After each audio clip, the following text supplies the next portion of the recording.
left winger, so Chelsea will be busy in the summer, and then Maresca is part of the active conversations to plan for the future squad. Hey guys, welcome back to the channel. Fabrizio Romano here as always to keep you posted on the transfer market. Today guys, many things to mention from Maresca, Mason Mount, Hato, Alexander-Arnold, Man City future. Let's jump into it.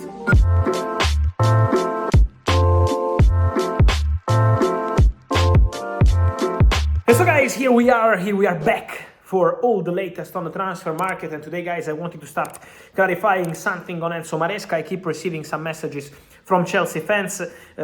They see around reports of pressure growing on Maresca. The recent results have not been positive for Chelsea. I'm recording this video before the game with Southampton, but just in general, in the recent months, let's say in 2025, it's not been the same for Chelsea after a very good start of the season and first half of the season. But guys, I can guarantee once again to you, I was checking once again, and Chelsea really trust Maresca. Chelsea are also involving Maresca in the planning for next season. The planning is going to involve probably a new centre-back, probably a new midfielder, for sure a new striker, left winger, so Chelsea will be busy in the summer, and then Maresca is part of the active conversations to plan for the future squad for season 25-26. So for sure Maresca is still considered the right man to build on Chelsea future, to be the face of this project in terms of coaching staff, of course, and so Enzo Maresca at the moment is not in danger, that's my understanding. A former Chelsea player who is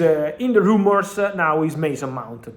Not an easy season for Mason Mount, not an easy chapter at Manchester United, with many injuries, with many problems, still recovering from his injury. He won't be available for the next game, so we wish Mason Mount really all the best and to return as soon as possible on the pitch. Guys, in this recent days, we had reports about Inter being interested in Mason Mount, reports coming from Italy, then also in the media in England. What I can tell you guys is that Inter is going in a completely different direction. They will invest on young players, not on these sort of players with the crazy, important salaries like the one of Mason Mount. So Inter are going on a different direction. Inter are not going for players like Mason Mount, not because obviously of the skills, but just because of the strategy of the club. So young players, the view will be different compared to these names. So between Inter and Mason Mount, I also received some of your questions, but there is nothing really serious, nothing really concrete to report. Just in general, Man United are obviously waiting for the player, because it's important to say that Manchester United want to see him back on the pitch and then assess the situation in the summer also together with Mason Mount. But at the moment, again, there is nothing really concrete in terms of topics to discuss, in terms of negotiations, in terms of talks with any sides or with any club. Talks there will be in the summer for one of the stars when we mentioned the position of the defender, and is Jorrel Hato. We already mentioned a player like Dean Huijsen, who is going to be in the rumors for sure, release clause £50 million. So as I told you, all the exclusive stories on Dean Huijsen is going to be one to watch in the summer. And for Jorrel Hato, the centre-back from Ajax, the Dutch club was very clear in January, no interest in opening negotiation with any club keen on the player in the January transfer window. Important player for Farioli, important player for the club, one of the faces of Ajax. No, we know how well known they are for young talents, top talents, and Hato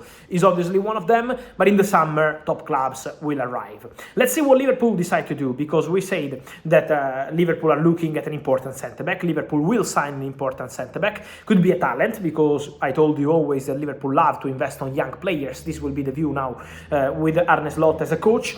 And we can say that not only Huijsen, but also Hato is being monitored by Liverpool. What I'm told is that Liverpool are already planning with their scouting department for at least 2 or 3 more missions in the Netherlands to follow Jorrel Hato closely and his progress, and to understand what they want to do with this player. They've been scouting already this boy for a long time, and they keep following his progress. So Hato is for sure one of the players who is being watched by Liverpool. Again, let's see what they decide to do, because obviously top clubs always scout players, then make a decision on who they really want. But Hato is surely a player on Liverpool shortlist and one to watch for the summer, because there are several clubs following the player. For example, I also heard that Chelsea have been looking at him at some point between October, November last year, 2024, so for sure he's been monitored by several clubs. Let's see who's gonna go to Ajax, meet the Dutch club and try to reach an agreement for one of their best players. It's gonna be a busy summer at Manchester City. In the next days and weeks I will tell you more details, but guys, get ready because many things will happen. It's been a difficult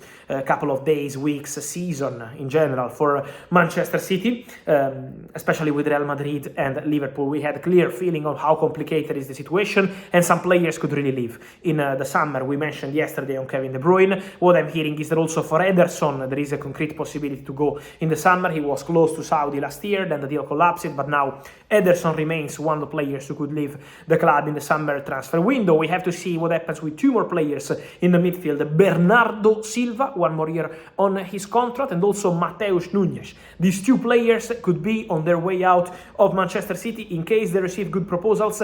For Man City, the situation could be open. So let's see what happens with these two. Gundogan had a verbal pact with Manchester City to extend for one more season, but at the moment is not something guaranteed that they will continue together for the season to come. So it's going to be very busy at Manchester City. Let me confirm once again that Pep Guardiola is involved in the conversation also with the new director, Hugo Viana. Hugo Viana is already closely monitoring all these situations for Manchester City. Then again, when you see reports of Manchester City already informing their players that they are out of the project for next season, this is not the case. City are not doing that now, but internally the discussions always take place. It's not just at Man City. All top clubs do this in February, March, April to prepare the summer transfer window, and in these conversations all these players are considered potentially available on the market. We already mentioned about Jack Grealish for the summer transfer window, 2 more years left on his contract, so not desperate to leave the club, but in case they have a good opportunity, player and club, Grealish could be one to watch, as I told you also in January. So for sure will be a busy summer at Manchester City. It was already a busy January. They invested almost 200 million euros on 4 different players, plus Jumaba for the future, now on loan at Lens. But in general, Man City are also planning to do something important in the summer transfer window. And then, guys, I wanted to finish with the obsession of Real Madrid, because today I was sharing an update on Joshua Kimmich. As I told you already here on YouTube, Kimmich is close to signing a new deal at Bayern. They improved the proposal, and so confidence from Bayern to extend the contract of Joshua Kimmich. Today, I can tell you that from Real Madrid, there was absolutely nothing really concrete, nothing really advanced, nothing because of one reason. I wanted to repeat again to you, I had one more confirmation this week. Real Madrid obsession is Trent Alexander-Arnold. In March 2024, they started internally this discussion about Trent, something like, okay, we want to go for Trent. He's option number 1, 2, 3. Today I can tell you also 4 and 5, because Real Madrid see Trent Alexander-Arnold as the perfect piece for their puzzle. They want Trent Alexander-Arnold, they keep Trent Alexander-Arnold on top of their list, and they're not changing their mind. Nothing is changing at Real Madrid. Trent, Trent, Trent. Very clear message from the club. And so, guys, let me know your thoughts on all these stories. I wait for your opinion from Mason Mount to Enzo Maresca, and of course Manchester City Revolution, Jorrel Hato, the situation of Trent Alexander-Arnold. Let me know your opinion, guys, here in comments. Like this video, turn on the notification bell, subscribe to the channel. See you soon. Ciao.